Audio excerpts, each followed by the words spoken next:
Hello students, welcome to today's English class. I am Rutna Ravindran, Assistant Professor of English at Government Degree College Chevalla in Rangareddy district of Telangana state. Today, let's discuss the lesson, The Grammar of Anarchy by Dr. B.R. Ambedkar. This lesson is part of your textbook English in Use prescribed by Osmania University for BA, BCom and BSc students. So this comes in the third semester. So I hope already you have watched the part 1 video of this and you are thorough with certain terms. Around 10 terms we have discussed in part 1. So I think you are thorough with all those terms and you have read more about the terms also. Now let us go directly into the speech. So this is the speech by the Honorable Dr. B.R. Ambedkar in the Constituent Assembly of India. So this was actually delivered on 25th November 1949. Ambedkar's The Grammar of Anarchy is actually the closing speech in the Constituent Assembly. The speech outlines the diversity of India. So it also details the challenges that India has to face in implementing its constitution. Grammar of Anarchy is very much important in today's India. It is one of the pillars on which a sound democratic system should actually stand. So it is still very pertinent, very relevant. He spoke about 3 dangers to Indian democracy. So these 3 warnings become even more important in the present political scenario. So he actually asked to avoid 3 things, that is to give up the grammar of anarchy, to avoid hero worship and to work towards a social and political democracy. So let me just brush through. What is grammar? Grammar is actually set of rules or principles. And how about anarchy? Anarchy is actually a set of disorder. So India just got independence in 1947 and it is in 1949 that he is delivering the speech. So India has not even moved towards a democratic republic during this time. So India was in very much need of a proper government, democratic government during that time. So it has to move from the chaos situation, from the messy situation towards a situation of order, towards a proper government. So let us read the essay. I'll show you the essay as such and let us discuss it line by line. So here you have the speech, The Grammar of Anarchy by Dr. B.R. Ambedkar. It is an extract, it is not the proper speech as such. So they have just taken a part of the speech. It is the speech by the Honorable Dr. B.R. Ambedkar, Bombay General, in the Constituent Assembly of India. It was delivered on 25th November 1949. We have said this many times, so it is very clear for you now. So in the beginning of the speech, what does he mention? On 26th January 1950, India will be an independent country. What would happen to her independence? So India is moving from independence. India is moving towards a republic country. Remember, he is talking about 26th January 1950. And so he is talking about future. He is anxious about the situation of India in future. So what would happen to her independence? Now India has got freedom from the Britishers. So when it moves towards a democratic republic, what will happen to its independence? Will she be able to maintain that independence or will she lose it again? So these are all his anxieties in his mind. This is the first thought that comes to my mind. So this is the primarily this is the first thought that comes into his mind. It is not that India was never an independent country. India was never it was not like that. When Britishers came and conquered India, we were free. We were ruled by kings. So India was an independent country once. India had freedom once. The point is that she once lost the independence that she had. When Britishers came and conquered Indians, we lost our freedom.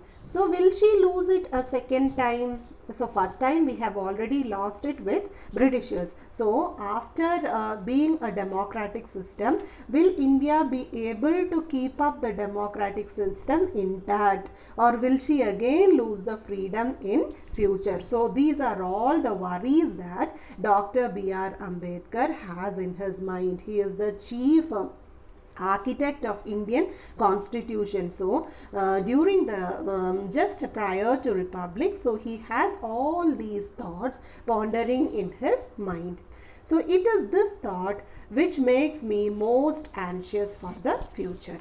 What perturbs me greatly is that the fact that not only India has once lost her independence, but she lost it by the infidelity and treachery of some of her own people. India lost independence, India lost freedom before Britishers, that is fact. But how did she lose that? She lost it by certain unfaithful people, unfaithful Indians. So they were having infidelity and treachery. They had bad mindset and they were not at all faithful towards the country. That is how she lost her freedom once.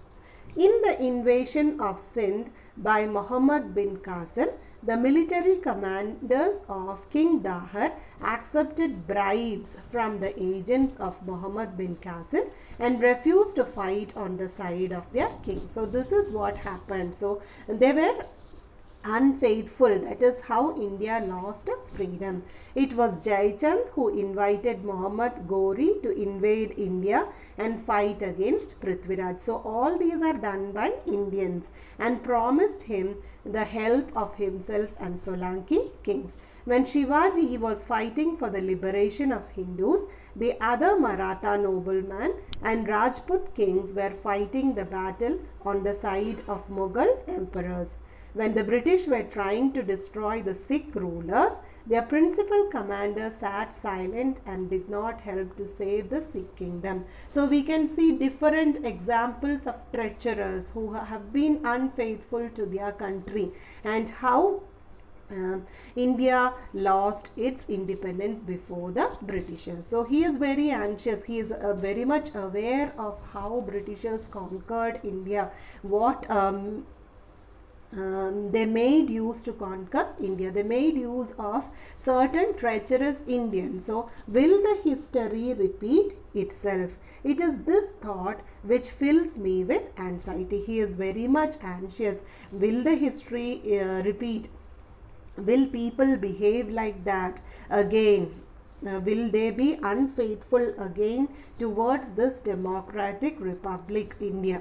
And this anxiety is deepened by the realization of the fact that in addition to our old enemies in the form of caste and creeds, we are going to have many political parties with diverse and opposing political creeds. So already we have certain things like a caste discrimination in India. In India there are thousands of castes. So people are divided, already divided in the name of caste. And also there are creeds also. Creeds means religious belief. They have different religious beliefs in India. So people are already divided in India. And will this division again create enemies within India?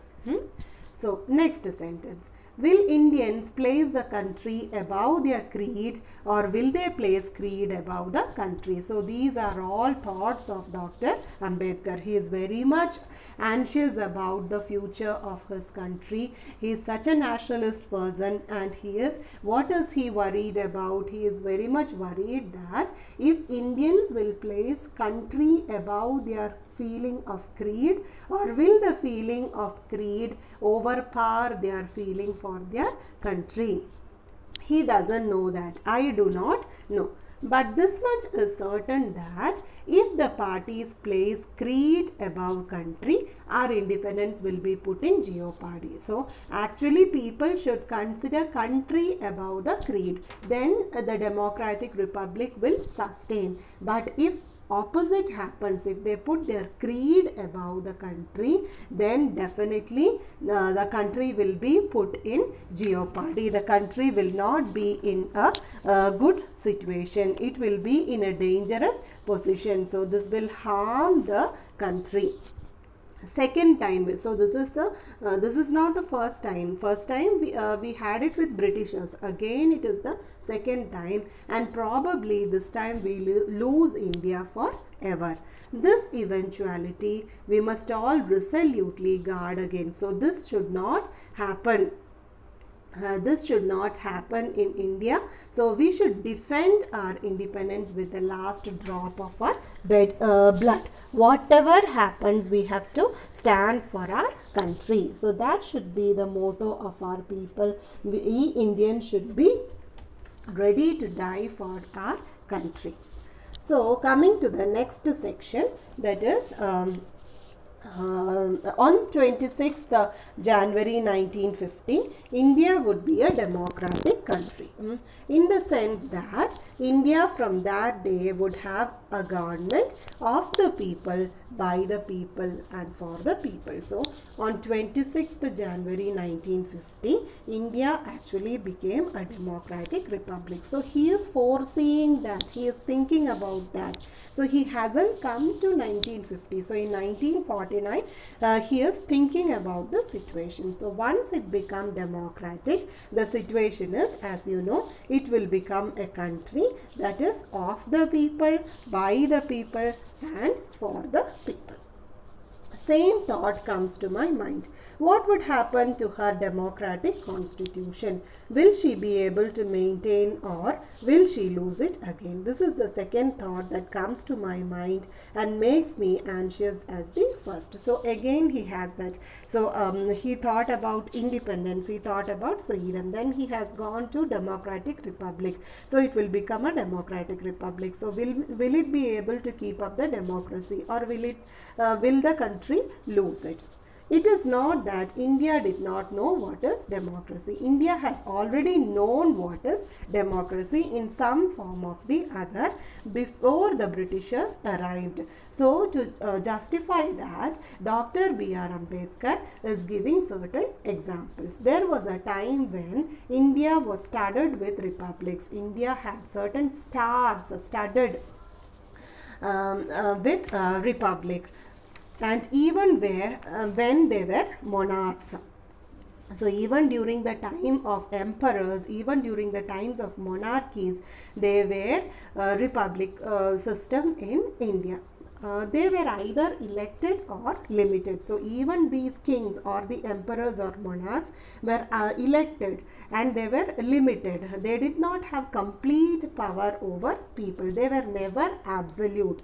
It is not that India did not know parliament or parliamentary procedure. Even India knew parliament procedure even before that. For that, he is giving a study of the Buddhist Bhikshu Sanghas. Discloses that not only there were parliaments for the Sanghas, but the Sanghas knew and observed all the rules of parliamentary procedure known to modern times. They had rules regarding seating arrangements, they had rules regarding motions, etc., etc. So he used the example of Buddhist Bhikshu Sanghas, and he emphasizes that the functioning, their functioning was similar to that of a modern parliament. So India lost this democratic system somewhere. So India had it once with the Buddhist Bhikshu Sanghas, but later on, over the period of time, India lost this democratic system somewhere. And while the Constituent Assembly was preparing India to be a democratic system once again, there was a possibility that India could lose this democracy a second time in future. The democratic system India lost. Will she lose it again a second time? I do not know. But it is quite possible in a country like India, where democracy from its long disuse must be regarded as something quite new. There is danger of democracy giving place to dictatorship. So even democracy can give way to dictatorship. So dictatorship is complete power of a single person or a group of people. So that is completely opposite to the system of democracy. So if democracy doesn't work properly, then certainly it can give way to dictatorship in future. It is quite possible for this newborn democracy to retain its form but give place to dictatorship. In fact, if there is a landslide, the danger of second possibility becoming actuality is much higher. So if there is some mistake, if there is some error, and if people are not following the democracy properly, the governing bodies are not properly managed, then there is actually the possibility of dictatorship in India. So the next one, if we wish to maintain democracy not merely in form but also in fact, in reason, what must we actually do? It will become a democracy certain in 1950. He is actually foreseeing it in 1949. So after it becomes a democracy, it should not be merely in form, but it should be there for a reason. For to maintain that, what should we actually do? The first thing in my judgment is that we must do is to hold fast to constitutional methods of achieving our social and economical objectives. So we should follow certain constitutional methods. We should not follow unconstitutional methods after becoming a democratic republic. It means that we must abandon the bloody methods of revolution. So earlier we have followed certain unconstitutional methods because that time we were fighting against the Britishers. So we were not a constitution then.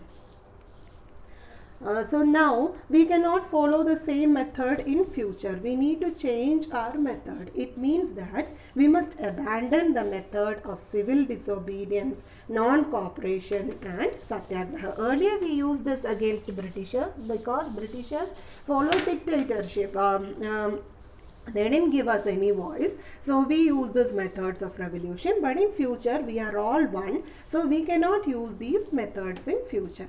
When there was no way left for constitutional methods for achieving economic and social objectives, there was a great deal of justification. Those times we could justify it, but in future we can never justify these kinds of unconstitutional methods.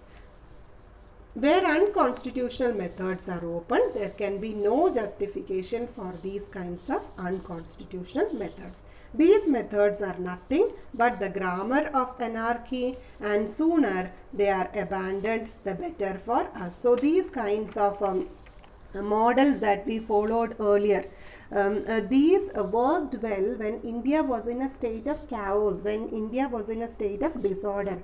But now we are trying to bring an order in India. So in that case, this technique will not work for us.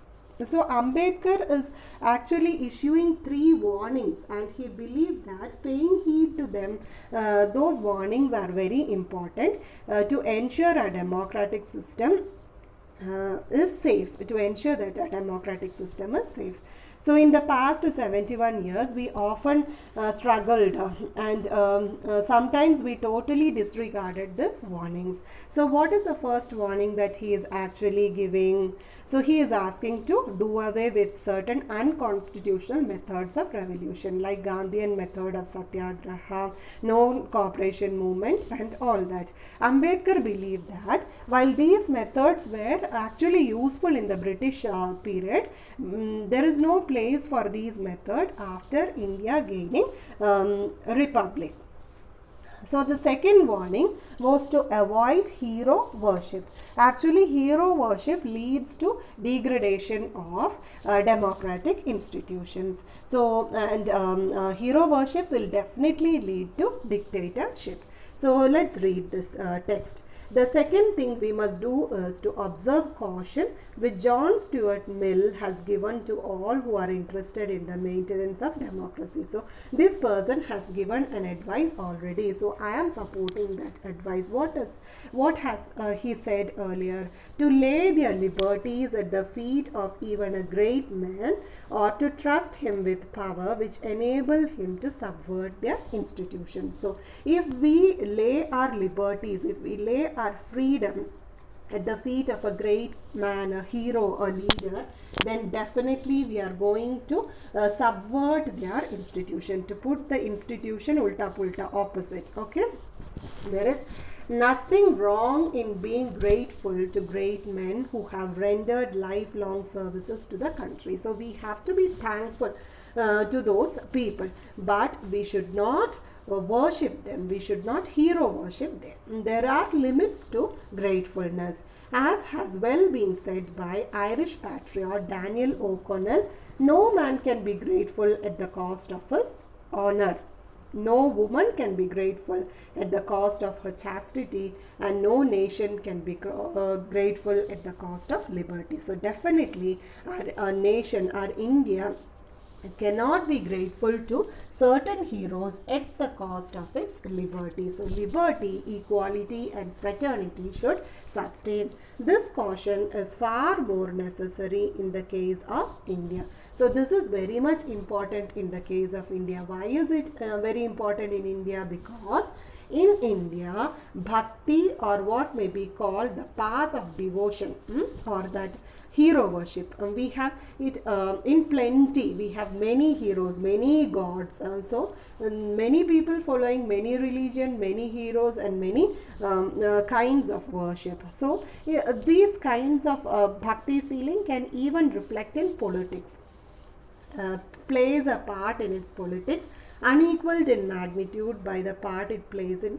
any other country in the world. So despite other countries of the world, this bhakti feeling can play a part in our country as well. Bhakti in religion may be a road to salvation. So we may attain moksha if we have bhakti in religion in that sense. But in politics, bhakti or hero worship is a sure road to degradation. That is, it is a definite road to destruction and to eventual dictatorship.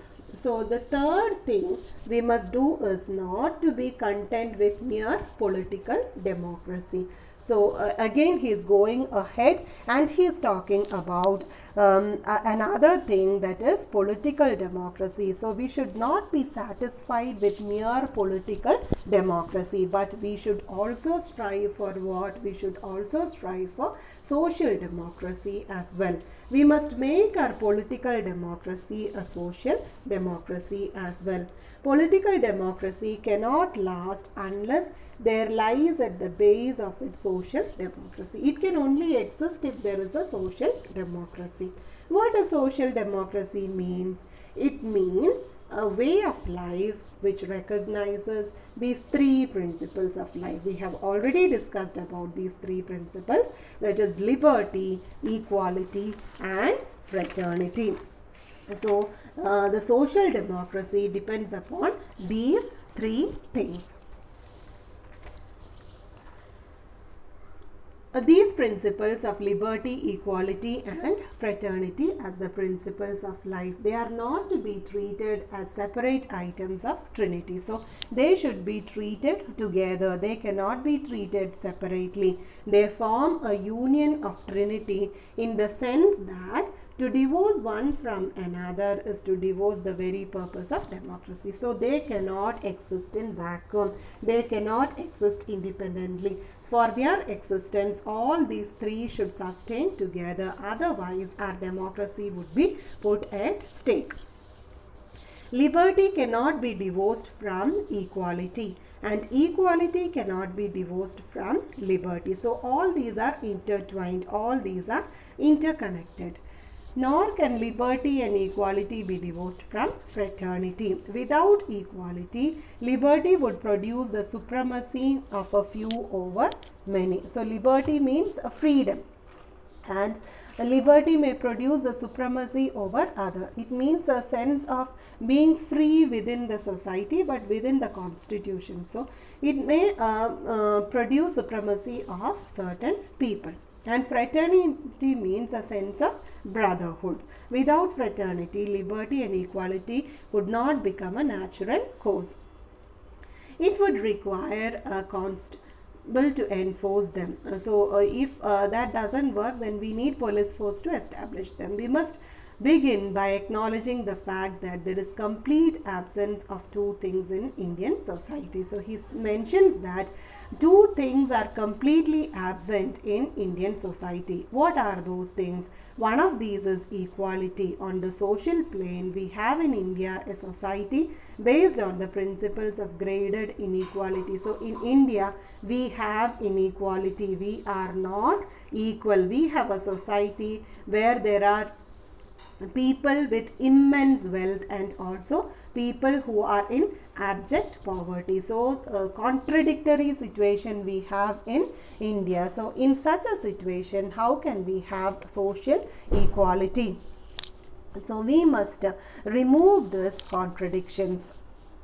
So, if we as a society continue to deny equality in our social and economic life, then one day definitely this would become a threat to our democracy. So, we cannot live a life of contradictions. So, coming to the next section, on the 26th January 1950, we are going to enter into a life of contradictions. So, all these systems will exist definitely when we become a republic. So, he is foreseeing that in 1949. We are going to enter a life of contradictions. In politics, we will have equality, and in social and economic life also we will have inequality. So, in two ways, that is, in politics also we will have in politics we'll have equality, but contrast to that, in the actual life, that is social and economic life, we'll have inequality. So, there is a contradiction, there is a fight. In politics, we'll be recognizing, so according to theories, according to the written text and according to the laws, we are all equal. But in actual social and economic life, we shall, by reason for our social and economic structure, continue to deny the principle of one man, one value. But in actual life, in the actual social and economic structure, we would be denying this principle of equality. We will not be following this principle of equality. How long shall we continue to live in this life of contradiction? So, it is not possible to live in this world of opposite nature. How long shall we continue to deny equality in our social and economic life? So, this cannot proceed like this. Everyone should be treated equal. If we continue to deny it for long, we will do so only by putting our political democracy in peril. So, if this continues, if this principle of social and economic inequality continues, then our political democracy will also be at stake, will also be at the verge of destruction. So, we must remove this contradiction at the earliest possible moment, or else those who suffer from inequality will blow up the structure of political democracy. So, definitely the sufferers, the victims will blow up the structure of political democracy. Next, the second thing we are wanting in is the recognition of the principle of fraternity. So, we also need the recognition of the principle of fraternity. What does fraternity mean? Fraternity means a sense of common brotherhood of all Indians. So, all Indians are like brothers, they are like one. Of Indians being one people. It is the principle which gives unity and solidarity to social life. So, this principle, the principle of fraternity, actually gives unity and solidarity to the social life. So, that is giving oneness to the Indians, oneness to all the people of India. It is actually a difficult thing to achieve. How difficult it is? can be realized from the story related by James Bryce in his volume on American Commonwealth about the United States of America. So I'm skipping this and let us move on. There was so little solidarity in the USA at the time when this incident occurred that the people of America did not think that they were a nation. So during the time, he cited an incident from the USA, and he says how the people of America did not consider themselves as a nation. So the concept of country is different from nation. So nation has the oneness of people. Nation requires the oneness of people. It cannot exist like a physical structure. So country and state are actually governing, self-governing political entities, but a nation is actually a group of people who share the similar territory, history or culture or ethnicity, but it is also political.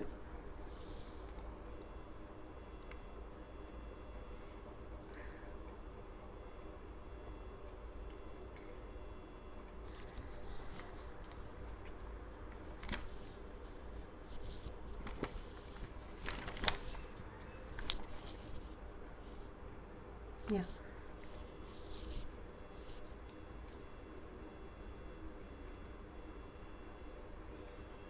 There was so little solidarity in the USA at the time when this incident occurred that the people of America did not think that they were a nation. So, if the people of United States could not feel that they were a nation, how difficult it is for Indians to think that they are a nation. So, in US they have racial discrimination. In India we have caste discrimination. So, if if the people of United States were not able to think themselves as a nation, then how could we Indians be able to think ourselves as nation? We have similar situations. Even United States got independence from Britishers, and they were in the verge of forming a nation then. I remember the days when politically minded Indians resented the expression the people of India. So certain people were not happy with the expression the people of India. They preferred the expression the Indian nation, because if we mention the people of India, we are giving so much of significance to each and every person, Indian citizen. I am of the opinion that in believing that we are a nation, we are cherishing a great delusion. How can people divided into several thousands of castes in a nation? So a nation is actually a group of people who share the same idea, same ethnicity, same culture, same territory, etc. So how can people of different castes, several thousand castes, be members of the same nation?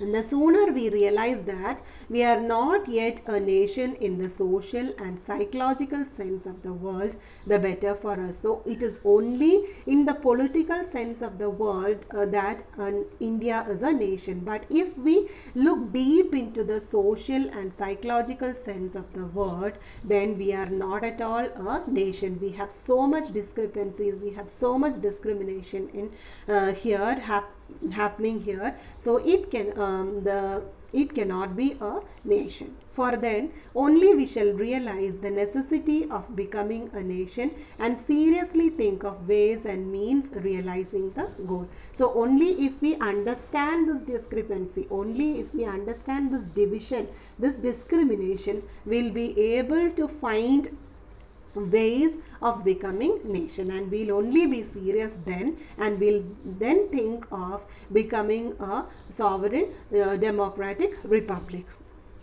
The realization of this goal is going to be very difficult, far more difficult than it has been in United States. So it is not an easy business in India. It was difficult in United States. Even in India it is difficult. It is very difficult. The United States had no caste problem. In India there are caste. The caste are anti-national. So Ambedkar calls the caste as anti-national. In the first place, they bring about separation in social life. Why is he calling? Because it brings separation in social life. They are anti-national because they generate jealousy and antipathy between caste and caste. So between different class, between high caste and low caste, there generates a jealousy and antipathy. But we must overcome all these difficulties if we wish to become a nation in reality. So if we really want to be one, if we really want to be a nation, then we have to forget all these difficulties, we have to overcome all these difficulties and proceed further. For fraternity can be a fact only when there is a nation. So fraternity, that is brotherhood, a sense of brotherhood can exist only when there is a nation. Without fraternity, equality and liberty will be no deeper than coats of paint. So without fraternity, equality and liberty cannot sustain. They become superficial, they become shallow. So going to the last section, but there can be no gainsaying that political power in this country has too long been the monopoly of a few, and many are only beasts of burden but also beasts of prey. So he is saying that a negative sentence, negative ideas, that something is not true. So all these remain only in principle, and political power in this country is only a monopoly of a few. So certain people, the downtrodden people, are always the sufferers. So this monopoly has not merely deprived the downtrodden of their chance of betterment. So this monopoly of certain people deprived the others of betterment. It has sapped them of what may be called the significance of life. It has made them, it has destroyed the downtrodden, and it has made those people even weaker. They are impatient to govern themselves. They are tired of being governed by these kinds of monopolists, and they don't want to govern themselves also. And they must not be allowed to devolve in a class struggle or class war. It would lead to a division of the house. So these kinds of class and caste division should not exist. That would indeed be a day of disaster. So if these things exist, then there would be a kind of widespread destruction in India. For, as has been well said by Abraham Lincoln, a house divided against itself cannot stand for very long. So India is one. If Indians are divided in itself, then it cannot sustain, it cannot stand very long. Therefore, the sooner room is made for the realization of their aspiration, the better for the few, the better for the country. So these kind of realization should be made soon, that so that it is better for the country, it is better for the maintenance of its independence, and also for the continuance of its democratic structure. So people and the governing body should have these kinds of realizations as soon as possible, so that this democratic structure can sustain, can exist further in India. This can only be done by the establishment of equality and fraternity in all spheres of life. So for this, what should be there? Equality and fraternity definitely should be there. That is why I have laid so much stress on them. I do not wish to weary the house any further. Independence is no doubt a matter of joy, but let us not forget that this independence has thrown on us greater responsibilities. Independence brings happiness to us, but along with this happiness, we need to take certain extra responsibilities also. By independence, we have lost the excuse of blaming the British for anything going wrong. So earlier, we used to blame the Britishers for anything that used to go wrong. But now, we cannot blame them, because it is our country, it is our nation, and we are framing the constitution. We are making it a democratic republic. It is our division. So it is our decision. Times are fast changing. People, including our own, are being moved by new ideologies. So they are having new beliefs and ideas. They are getting tired of the government by the people. So these governing body are not satisfying. They are not people are getting tired by the government which is made by the people itself. They are prepared to have government for the people and are indifferent whether it is government of the people and by the people. So more emphasis should be given to the principle government for the people. Government should exist for the benefit of the people. That is the motto. If we wish to preserve the constitution in which we have sought to enshrine the principle of government of the people, for the people and by the people, let us resolve not to be tardy in the recognition of evils. So if we have to sustain this democracy, that democracy which is the government of the people, by the people and for the people, then we should not be blind towards the evil that is going to destruct our government and our democracy, and which induce people to prefer government for the people to government by the people. So more emphasis should be given to the principle government for the people than government by the people, nor to be weak in our initiative to remove them. So even if it doesn't work, then we have to remove the motto government by the people. That is the only way to serve the country. I know of no better. So he concludes it in this way, saying that the government should exist definitely for the people. So it is not mandatorily by the people, because many are not aware of the aware of what their actual leaders are, and they choose them through the electoral system. But the government should finally exist for the people. So that is all about the speech, The Grammar of Anarchy. So let us go and quickly read the vocabulary section and discuss the reading comprehension. So coming to this glossary section, we have certain difficult words. Let us discuss the meaning.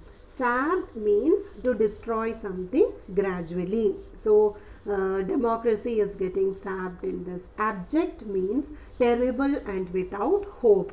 Ambedkar is mentioning abject poverty in contrast to the people who are immensely rich. So abject means utterly poor, that is terribly, and without hope they are poor, abject poor, abject poverty. Next is antipathy. Antipathy is a strong feeling of dislike. Creed is a set of religious beliefs. Devolve means delegate powers to a lower level. Disaster means widespread destruction. Disuse means we are not using it anymore. It is no longer in use. Fraternity we have already discussed, that is universal brotherhood. Gainsay means to say that something is not true. Jeopardy means dangerous position. Monopoly means complete control over something. Next slide, you have reading comprehension questions. So these are the questions that you have at the end of the speech in your textbook. So first question. What did India become on January 26, 1950, and what are the two thoughts that come to the speaker's mind on the eve of this historic day? India became a democratic republic on 26 January 1950, as you all know. So this speech was delivered on 25th November 1949. In the beginning of the extract, Dr. Ambedkar mentions that India will be an independent country on 26 January 1950. And he is anxious about the fact that what would happen to Indian independence. Will she able to retain it, or will she lose the independence? India has already lost its independence once to Britishers due to the unfaithful nature of certain people. So the two thoughts that pondered Dr. B.R. Ambedkar was that will India be able to maintain the democratic system, and what would happen to her democratic constitution in future. Second question. According to the speaker, what was the system of governance that India had in the past but has lost? What evidence does he give to show that the system existed in the past? According to Ambedkar, India had known democracy in some form or the other even before Britishers conquered India. He has given the example of Buddhist Bhikshu Sanghas and emphasized that their functioning was similar to a modern parliament. We have already discussed this. Civil disobedience, non-cooperation and satyagraha were the principal methods of seeking justice during India's freedom struggle. Why does the speaker want these methods to be abandoned in independent India? What alternative methods does he recommend? So Ambedkar asked to do his listeners to do away with these unconstitutional methods like civil disobedience, non-cooperation, and satyagraha. These need to be abandoned. They were once used when we were in a state of anarchy and when we were under the British rules, but now British rulers. But now we have come to a constitution, republic, democratic republic, and now we cannot rely on these kinds of unconstitutional methods, but we have to be rely on constitutional methods, and we should not use these unconstitutional methods. If we use these unconstitutional methods, then definitely there would be a grammar of anarchy. Then question number 4. What was J.S. Mill's injunction to those interested in maintaining democracy? He has given an injunction to all that to maintain democracy, we should not do hero worship. He asked us to lay their liberties, not to lay their liberties at the feet of great men, and we should not trust people with power. We should not hero worship. If we hero worship, it will definitely lead to the destruction of democracy and ultimately to dictatorship. Question number 5. What is the difference between showing bhakti in religion and bhakti in politics? What is the difference particularly relevant in India? Bhakti in religion may lead to the salvation of the soul, but in politics this will not work. This will surely lead to the destruction of democracy and also to the dictatorship. Question number 6. What, according to the speaker, is social democracy? Social democracy means a way of life that recognizes the principle of liberty, equality, and fraternity. They are not to be treated separately, but they are to be treated like a union of Trinity. So if we remove one from the other, then the other cannot exist. Next one, question number 7. What, according to the speaker, were the various contradictions that India has faced with on January 26, 1950? So he is saying that he is foreseeing that on 26 January 1950 and in future India is going to face a life of contradictions, because in politics we have equality, but in social and economic life we do not have equality. It is unequal. It is not possible to deny this. And if we deny it, we will be putting the democracy in peril, in stake. Question number 8. The speaker states that two things are completely absent in the Indian society. What are they? The two things that are absent are one is equality. India is a society based on principle of inequality. There are some who have immense wealth and some who are in abject poverty. So India need a recognition of the principle of fraternity. Question number 9. What is fraternity? Fraternity is a sense of common brotherhood. And what are the obstacles in achieving fraternity? In India we have thousands of castes, so these are an objection, and they create separation in social life. So India cannot sustain as a nation if it has different kinds of caste. So fraternity can be a fact only when India is a nation. Last question. What has India lost by independence and what responsibility has this loss brought upon independent India? We have already lost independence once to Britishers. So now we have achieved independence and we can no longer blame Britishers for anything that is going to be wrong. So if we wish to preserve our constitution, we need to recognize the evils that are there in the society and we have to get rid of them, and we should prefer a government which is certainly for the people, which is not of the people but for the people, which is not by the people but definitely for the people. Okay, that's all for reading comprehension. So here are certain references that you have to read. You can go to these links and read more about Dr. B.R. Ambedkar. So we need to have a knowledge about the writings and speeches of Dr. B.R. Ambedkar. It is essential for students, teachers as well as researchers. So it is important to have a holistic understanding of his mission, philosophy and personality. So compilation of his works are available in certain links that are given here, and there are around 21 volumes in which his writings are preserved. So that is all for today. I hope you had a great learning experience. Thank you students.